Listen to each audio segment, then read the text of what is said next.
उम्मीद करता हूँ आप तमाम हज़रात खैरियत से होंगे। ये इस कहानी की चौथी किश्त है और गालिबन आखिरी किश्त भी है।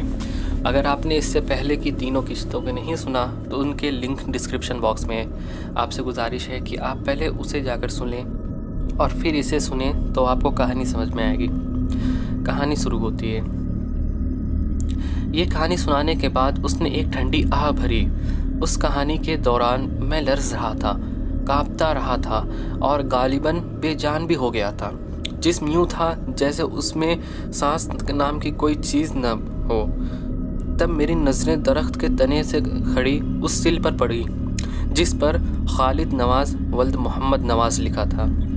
मौत का खौफ लिए मैं घर की तरफ चल पड़ा। आज मुझे दुनिया की रौनकें फीकी फीकी दिखाई दे रही थीं। लबों पर मुस्कुराहट मुरझा सी गई थी, आंखों की गहराई मानिंद पड़ गई थी, चेहरे की शोखी जर्दी में बदल गई थी और वजूद तो बिल्कुल निढाल हो गया था। खालिद नवाज़ ने सच कहा था, मुस्कुराते नहीं हैं।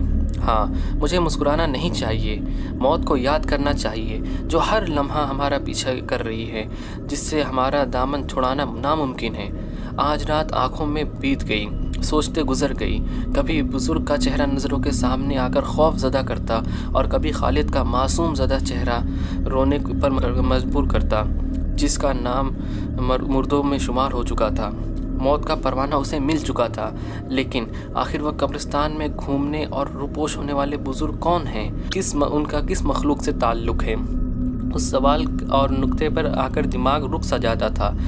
आगे की ख़बरों से कैसे वाकिफ़ है? ऑफिस के बाद मेरा ठिकाना कब्रिस्तान हुआ करता था। तारीकी रात की तन्हाइयों में उसके पास बैठता रहता और उसे देखते रहता। एक रात उसने मुझसे कहा, भैया आज मेरा दिल बहुत निढाल है। यूँ लग रहा है जैसे सांसें मेरी वजूद पर भारी पड़ रही हैं। दिमाग बोझल और किसी अनजानी दबाव में गिरफ्तार हैं। सुबह से अब तक कई बार आंखों के सामने अंधेरा छाया दिखाई दिया है, ऐसे जैसे सूरज के सामने गहरे स्याह बादल छा जाते हैं और हटते रहते हैं। मैंने उसके बातें सुनकर आसमान की तरफ निगाह दौड़ाई। आसमान बिल्कुल शफाफ था, सितारों की कई झुरमुट फैले दिखाई दे रहे थे। बादल का कोई भी आवारा टुकड़ा भूला बसरा दिखाई न दिया। मैंने कहा, खालिद ये तुम्हारा वहम है, सिर्फ वहम। लेकिन वह खलाओं में घूरता हुआ बेदिली और खोखलेपन से बोलता रहा, भैया किसी का बोझ मुझ पर पड़ता जा रहा है। मैंने उसे छुआ तो महसूस हुआ जैसे उसका जिस्म बर्फ़ के में डूबा हुआ हो। फ़ौरन सड़क पर आया, रिक्शा रखवाया और उसे अस्पताल ले आया। उस पर नीम बेहोशी का दौरा था जो बढ़ रहा था। डॉक्टरों को भी उसकी बीमारी का समझ न आई। एक डॉक्टर की आवाज़ सुनाई दी, इसे किसी किस्म की बीमारी नहीं है, ये मौत की गिरफ्त में है। ये लफ्ज़ सुनते ही मेरा दिमाग चकराने लगा, आंखों के सामने अंधेरा फैलने लगा। कुछ समझ न आ रहा था कि क्या करूं। बार बार उसके बेड के पास जाता। उसकी हालत ठीक होने के बजाय बिगड़ती जा रही थी। खुली आंखें अब बंद होने लगी थीं। मैं भागते हुए अस्पताल से बाहर निकला, रिक्शा पकड़ा और कब्रिस्तान जा पहुंचा। मैं कुछ देखना चाहता था। वहां दूर से ही मुझे दरख्त के साथ वही सफ़ेद लिबास वाले बुजुर्ग दिखाई दिए। वह खालिद नवाज़ के कतबे पर कुछ लिख रहे थे। मैं मबहूत बना उन्हें देखने लगा। कई लम्हात तक वह तने के पास बैठे रहे, फिर उठे और दूर अंधेरों में जाकर रूपोश हो गए। मेरे दिल की धड़कनें तेज़ हो गईं। सांसें अब कदरे बेतरतीब थीं कि जैसे कोसों मील भाग कर आया हूँ। फिर अपने आप को दिलासा दिया, हौसला पैदा किया और बोझल कदमों के साथ दरख्त के तने के पास चला गया। कतबे पर 8 फरवरी 1994 लिखा हुआ था। मेरा दिमाग चकरा गया। कलाई में बंधी घड़ी पर तारीख देखी, 7 फरवरी थी और वक्त रात का तकरीबन 11:15 बज रहा था। उफ़ खुदाया, सिर्फ पौना घंटा खालिद की ज़िंदगी थी। मैं हिलने चलने से कासिद हो गया, अपना आप भूल गया और मैं कहाँ हूँ। मेरा अपना वजूद मुझ पर भारी हो गया। सांसों का खिंचाव बढ़ता रहा। दरख्त के तने के साथ ही चकरा कर गिर पड़ा। होश आया तो फजर की अजान हो रही थी। घड़ी पर नज़र दौड़ाई, 8 फरवरी दिखाई दी। दिल काँप कर रह गया, आंखें बहने लगीं। खालिद का मासूम चेहरा नज़रों के सामने घूमने लगा। चंद माह का साथ आंसुओं में बहने लगा। डगमगाते कदमों के साथ मैं मस्जिद में जा पहुंचा। वहां गिड़गिड़ा कर खुदा से उसकी ज़िंदगी की भी और मगफिरत की भी दुआ की कि वह मेरी जान बन गया था। दुनिया में वही मुझे अजीज़ था, वही अपना दिखाई दिया। उसकी सूरत दिल में बसी हुई थी। नमाज से फारिग होकर अस्पताल जा पहुंचा। खालिद का बेड खाली था। एक झटका दिल को लगा। मैं जान गया था कि वो कहाँ है। किसी से पूछना पागलपन था। जिस्म बेजान सा हो गया था। बोझल कदमों के साथ मुर्दा खाना की जानिब बढ़ने लगा। मुझे किसी का होश न था, सिर्फ उसका मुर्दा चेहरा नज़रों के सामने था। मैं डगमगाते कदमों से आगे बढ़ रहा था कि किसी ने मेरे कंधे पर हाथ रखा। मैं चौंकते हुए पीछे देखा तो एक बुजुर्ग थी। इस बेड वाले मरीज़ को तुमने ले आया था? उन्होंने गमगीन लहजे में कहा। हाँ, मैं लाया था। मैंने रोते हुए कहा। फिर लावारिस की तरह छोड़ क्यों गए? इस बार उनका लहजा सख्त था। मेरा बाजू खींचते हुए एक तरफ ले गए। दूर, बहुत दूर एक बरामदे में स्ट्रेचर पे कोई सफ़ेद चादर के नीचे लेटा हुआ था। उसे देखते ही मैं बेजान सा हो गया, लड़खड़ा गया। बुजुर्ग ने मुझे दिलासा दिया। मैं बोझल चलता हुआ स्ट्रेचर के पास पहुंचा। हिम्मत ना हो रही थी कि उसके मुंह से सफ़ेद चादर हटाता। बुजुर्ग ने ही ये काम कर दिखाया। उसका चेहरा मुझे दिखाई देने लगा। वह मुर्दा रंगत थी। ऐसे लगा जैसे मीठी नींद सो रहा है। मैं उसके ऊपर झुक गया और झंझोड़ने लगा, लेकिन कुछ फ़ायदा ना हुआ। उसे शायद मेरी चीखें सुनाई न दे रही थीं, शायद मेरी आंखों से बहने वाले आंसू देख न पा रहा था। कई लम्हात ऐसे ही बीत गए कि बाबा की आवाज़ सुनाई दी। बेटा, कब तक ऐसे रोओगे? जहाँ ले जाना इसे ले जाओ। बाबा दुरुस्त कह रहे थे। वो लावारिस तो न था। घर में उसके माँ और बहन भाई भी थे। मैंने एम्बुलेंस का इंतज़ाम किया। उसके मुर्दा वजूद को एम्बुलेंस में लिटाया और एम्बुलेंस चल दी।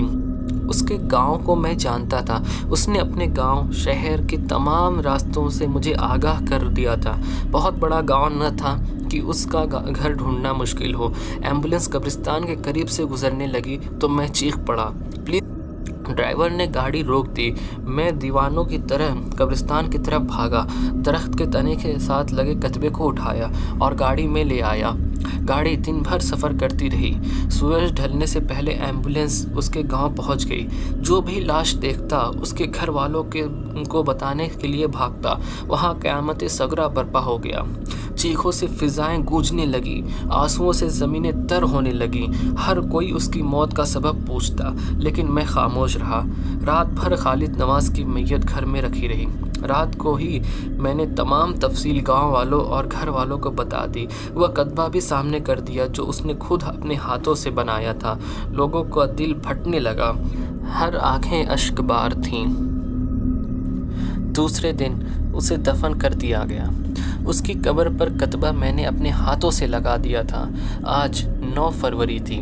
उसे मरे हुए एक दिन गुजर गया था, क्योंकि कब्र पर मौजूद सिल यही बता रही थी। मैं खालिद नवाज का किस्सा किसी सूरत भूल न पाया। हर वक्त, हर लम्हा उसकी सूरत आंखों के सामने रहती। मुझे कब्रिस्तानों से खौफ आने लगा था। उस जगह से खौफ आने लगा था जहाँ रात की घड़ियाँ उसके पास बैठकर गुजारा करता था। कई दिन बहुत बीत गए, मैं कब्रिस्तान न गया। आज न जाने क्यों मेरे कदम खुद ब खुद कब्रिस्तान के जानिब उठने लगे। मुझे यूँ लगता जैसे कोई मुझे खींचते हुए कब्रिस्तान ले जा रहा है। रात की तारीकी फैली हुई थी। सड़क पर इक्का दुक्का गाड़ियां निकल रही थीं।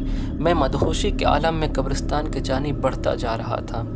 कब्रिस्तान से बाहर मुझे वही बुजुर्ग दरख्त के तने के साथ दिखाई दिए।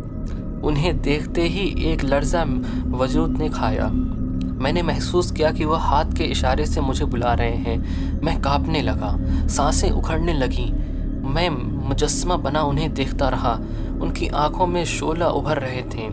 एक मुड़ा हुआ कागज़ उन्होंने मेरे तरफ बढ़ाया और एक तरफ चल दिए। मुझ में हिम्मत न हुई कि कागज़ पकड़ सकूं। वह कागज़ था या मेरी मौत का फरमाना था। दिमाग को ऐसे झटका लगा जैसे पागल हो गया हूँ, लेकिन मैं पागल न हुआ था।